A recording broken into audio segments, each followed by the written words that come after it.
दिल्ली में खड़ी एक ऐसी मीनार जिसे हर साल लाखों लोग देखने आते हैं, लेकिन उसके बारे में एक सवाल आज भी लोगों के मन में बार बार उठता है। क्या कुतुब मीनार पहले एक हिंदू मंदिर थी, या फिर यह सिर्फ एक अफवाह है जो सोशल मीडिया पर फैलती रहती है? आज इस वीडियो में हम जानेंगे पूरा सच, बिना किसी पक्षपात के, सिर्फ इतिहास और तथ्यों के आधार पर। अंत तक देखने के बाद आप खुद तय कर पाएंगे कि सच्चाई क्या है, क्योंकि कई बार जो चीज हमें सच लगती है वो पूरी सच्चाई नहीं होती। दिल्ली के मेहरौली इलाके में स्थित कुतुब मीनार लगभग 73 मीटर ऊंची है और इसे भारत की सबसे ऊंची ईंट की मीनार माना जाता है। इसका निर्माण 12वीं सदी के अंत में शुरू हुआ था, जब कुतुब-उद-दीन ऐबक ने इसकी नींव रखी और बाद में इसे पूरा किया इल्तुतमिश ने। लेकिन क्या आपने कभी सोचा है कि आखिर इतनी विशाल मीनार बनाने की जरूरत क्यों पड़ी होगी? उस समय ये सिर्फ एक इमारत नहीं थी, बल्कि शक्ति, सत्ता और पहचान का प्रतीक थी। उस दौर में जब नई सल्तनत स्थापित हो रही थी, तब ऐसी ऊंची इमारतें लोगों को ये दिखाने के लिए बनाई जाती थी कि अब यहाँ एक नई ताकत का राज है। इतिहासकारों के अनुसार इसे एक मीनार यानी टावर के रूप में बनाया गया था, जहाँ से अजान दी जाती थी, और यह उस समय की मुस्लिम सत्ता का प्रतीक भी था। लेकिन जैसे जैसे समय बीता, इस मीनार के आसपास कई कहानियां और दावे जुड़ते चले गए।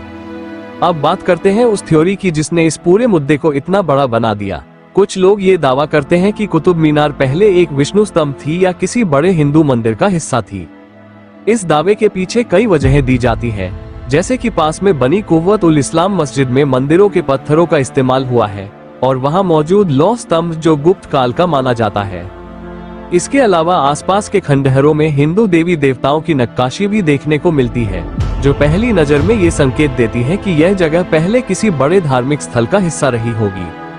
जब कोई आम इंसान इन सभी चीजों को एक साथ देखता है, तो उसके मन में ये सवाल आना बिल्कुल स्वाभाविक है कि क्या ये पूरा परिसर पहले मंदिरों का था, और क्या बाद में इसे बदल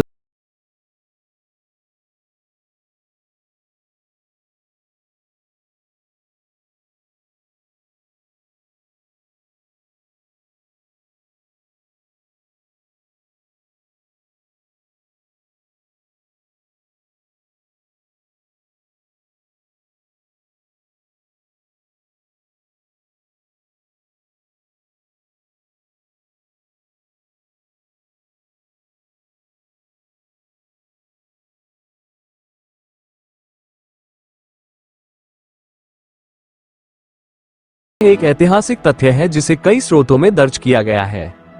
लेकिन यहाँ एक बहुत महत्वपूर्ण बात समझने की जरूरत है। मंदिरों के अवशेषों का इस्तेमाल होना और मीनार का मंदिर होना, ये दोनों अलग बातें हैं। कुतुब मीनार की बनावट को ध्यान से देखें। इसकी गोलाकार संरचना, इसकी 5 मंजिलें, हर मंजिल पर बनी बालकनियां और उस पर लिखी गई अरबी आयतें, ये सभी चीजें इस्लामिक वास्तुकला की पहचान है। अगर यह एक मंदिर का स्तंभ होता तो इसकी संरचना पूरी तरह अलग होती। मंदिरों के स्तंभ आमतौर पर इतने ऊंचे और इस तरह के डिजाइन में नहीं बनाए जाते। इतिहास में कई बार ऐसा हुआ है जब एक सभ्यता के बाद दूसरी सभ्यता आई और उसने पहले की इमारतों के अवशेषों का उपयोग करके नई इमारतें बनाई। कुतुब परिसर भी उसी का एक उदाहरण है। इसका मतलब यह नहीं है कि पहले की सभ्यता पूरी तरह मिटा दी गई, बल्कि उसके कुछ हिस्से नई संरचनाओं में शामिल हो गए। यही वजह है कि आज भी वहां आपको अलग अलग समय की वास्तुकला एक साथ देखने को मिलती है, जो इस जगह को और भी खास बनाती है। अब सोचिए, अगर हम सिर्फ आधी जानकारी के आधार पर कोई निष्कर्ष निकाल लें, तो हम कितनी बड़ी गलती कर सकते हैं। आज के समय में सोशल मीडिया पर कई बार इतिहास को तोड़ मरोड़ कर पेश किया जाता है, जिससे लोगों के बीच भ्रम पैदा होता है। कुतुब मीनार के मामले में भी कुछ ऐसा ही हुआ है, जहां एक सच्चाई को बढ़ा चढ़ाकर और दूसरी सच्चाई को नजरअंदाज करके एक नई कहानी बना दी गई। सच ये है कि इतिहास हमेशा सीधा नहीं होता, उसमें कई परतें होती हैं, कई कहानियां होती हैं और कई दृष्टिकोण होते हैं। अगर हम सच में इतिहास को समझना चाहते हैं, तो हमें हर पहलू को देखना होगा, सिर्फ वही नहीं जो हमें सुनने में अच्छा लगे। तो अगली बार जब कोई आपसे कहे कि कुतुब मीनार पहले मंदिर थी, तो आप उसे शांति से समझा सकते हैं कि वहां मंदिरों के अवशेष जरूर मिले हैं, लेकिन मीनार खुद मंदिर थी, इसका कोई पक्का और प्रमाणित सबूत नहीं है। सच हमेशा बैलेंस में होता है, ना पूरी तरह हाँ, ना पूरी तरह ना। और यही इस वीडियो का सबसे बड़ा संदेश है कि किसी भी जानकारी को मानने से पहले उसे समझना जरूरी है। अगर आपको ऐसे ही इतिहास के छुपे हुए सच और फैक्ट बेस्ड वीडियो पसंद है, तो चैनल को सब्सक्राइब जरूर करें और कमेंट में बताएं कि अगला वीडियो आप किस विषय पर देखना चाहते हैं। वीडियो देखने के लिए धन्यवाद।